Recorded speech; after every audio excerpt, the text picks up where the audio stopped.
ರಾಜೀನಾಮೆಗೆ ಆಗ್ರಹ. ಸಿಎಂ ಸಿದ್ದರಾಮಯ್ಯರವರ ರಾಜೀನಾಮೆಗೆ ದಲಿತ ಸಂಘಟನೆ ಆಗ್ರಹ. ಗ್ಯಾರಂಟಿ ಯೋಜನೆಗೆ ಎಸ್ಸಿ, ಎಸ್ಪಿ, ಟಿಎಸ್ಪಿ ಹಣ ದುರ್ಬಳಕೆ ಆರೋಪ.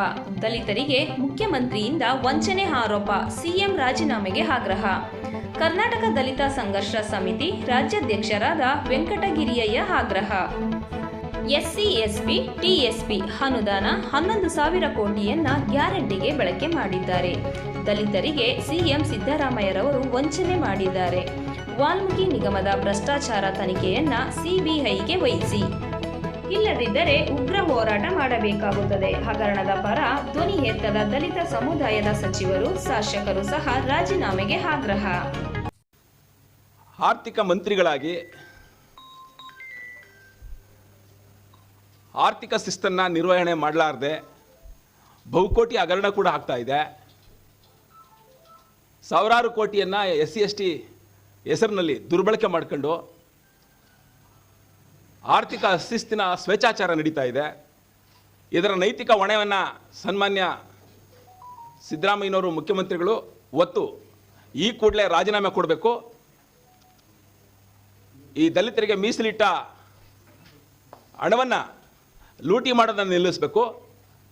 ಈ ಲೂಟಿ ಮಾಡ್ತಾ ಇರ್ತಕ್ಕಂಥ ಅಧಿಕಾರಿಗಳಿಗೆ, ಜನಪ್ರತಿನಿಧಿಗಳಿಗೆ ಕಠಿಣ ಶಿಕ್ಷೆ ಆಗಬೇಕು ಅಂದರೆ ಇಡೀ ಈ ಲೂಟಿ ಪ್ರಕರಣವನ್ನು CBI ತನಿಖೆಗೆ ವಹಿಸಬೇಕು ಅಂತೇಳಿ ಕರ್ನಾಟಕ ದಲಿತ ಸಂಘರ್ಷ ಸಮಿತಿ ಆಗ್ರಹ ಮಾಡ್ತದೆ. ಬಂಧುಗಳೇ,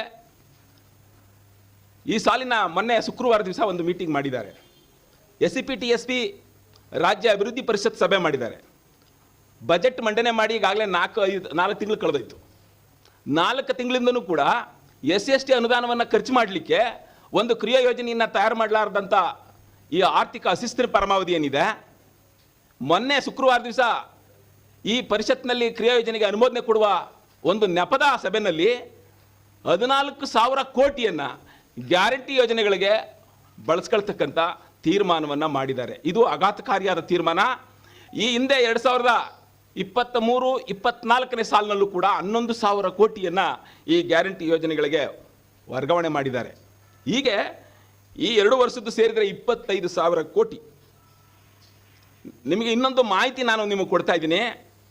SCP TSP ಕಾಯ್ದೆ ಮಾಡಲಿಕ್ಕೆ ಈ ರಾಜ್ಯದಲ್ಲಿ ದಲಿತ ಚಳವಳಿ 1984ರಲ್ಲಿ ಕೇಂದ್ರ ಯೋಜನಾ ಆಯೋಗ ನಿರ್ದೇಶನ ಕೊಟ್ಟ ಮೇರೆಗೆ ಆ ನಿರ್ದೇಶನದಂತೆ ಒಂದು ಕಾಯ್ದೆ ಜಾರಿ ಮಾಡಿ ಅಂತ ದಲಿತ ಚಳವಳಿ ನಿರಂತರವಾಗಿ ಹೋರಾಟ ಮಾಡಿದ ಫಲ 2013ರಲ್ಲಿ ಈ ಕಾಯ್ದೆ ಜಾರಿಗೆ ಬರುತ್ತೆ. ಈ ಕಾಯ್ದೆ ಮಾಡೋ ಉದ್ದೇಶ ಏನಂದರೆ ಬಜೆಟ್ನಲ್ಲಿ 25% ಅನುದಾನವನ್ನು ಕೊಡೋದು. ಆದರೆ ಇದೇ ಸಿದ್ದರಾಮಯ್ಯನವರು ಆ ಕಾಯ್ದೆನಲ್ಲೇ 7D 7C ಸೇರಿಸಿ ಅತ್ಯಂತ ಕ್ರೂರವಾದ ಕಾಯ್ದೆಯನ್ನಾಗಿ ಪರಿಣಮಿಸ್ತಾರೆ.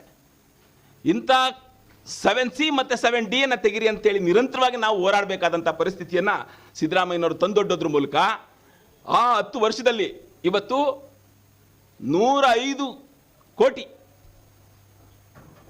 1,05,000 ಕೋಟಿ 1,05,000 ಕೋಟಿ SC STಗಳ ಅನುದಾನ ದುರ್ಬಳಕೆ ಆಗಿದೆ. ಇದರ ನೈತಿಕ ಹೊಣೆಯನ್ನು ಸಿದ್ದರಾಮಯ್ಯನವರು ಹೊರಬೇಕು. ಅಷ್ಟೇ ಅಲ್ಲ, ಇವತ್ತೇನು ಅಧಿಕಾರದಲ್ಲಿದ್ದಾರೆ ದಲಿತ ಮಂತ್ರಿ ಶಾಸಕರುಗಳು, ವಿರೋಧ ಪಕ್ಷದಲ್ಲಿ ಏನಿದ್ದಾರೆ ದಲಿತ ಶಾಸಕರುಗಳು, ಇವರು ನೈತಿಕ ಹೊಣೆಯನ್ನು ಹೊರಬೇಕು. ಇವತ್ತು ಸಾವಿರಾರು ಕೋಟಿ ಅನುದಾನವನ್ನು ತಮ್ಮ ಸ್ವೇಚ್ಛಾಚಾರಿಯಾಗಿ ದುರ್ಬಳಕೆ ಮಾಡ್ತಾ ಇರ್ತಕ್ಕಂಥ ಈ ಸರ್ಕಾರದ ವಿರುದ್ಧ ತಿರುಗಿ ಬೀಳದೇ ಇರತಕ್ಕಂಥ ಈ ದಲಿತ ಮಂತ್ರಿ ಶಾಸಕರುಗಳು ಮತ್ತು ವಿರೋಧ ಪಕ್ಷದಲ್ಲಿರ್ತಕ್ಕಂಥ ಶಾಸಕರುಗಳು ಈ ಕೂಡಲೇ ರಾಜೀನಾಮೆ ಕೊಡಬೇಕು ಅಂತ ಕೂಡ ಕರ್ನಾಟಕ ದಲಿತ ಸಂಘರ್ಷ ಸಮಿತಿ ಆಗ್ರಹ ಮಾಡ್ತದೆ. ಸಬ್ಸ್ಕ್ರೈಬ್ ಬಟನ್ ಮೇಲೆ ಕ್ಲಿಕ್ ಮಾಡಿ ಹಾಗೂ ನಮ್ಮ ಹೊಸ ವಿಡಿಯೋ ನೋಟಿಫಿಕೇಶನ್ಗೋಸ್ಕರ ಪಕ್ಕದಲ್ಲಿ ಕಾಣುವ ಬೆಲ್ ಬಟನ್ ಮೇಲೆ ಕ್ಲಿಕ್ ಮಾಡಿ ಹಾಗೂ ಲೈಕ್ ಮಾಡಿ, ಶೇರ್ ಮಾಡಿ, ಕಮೆಂಟ್ ಮಾಡಿ.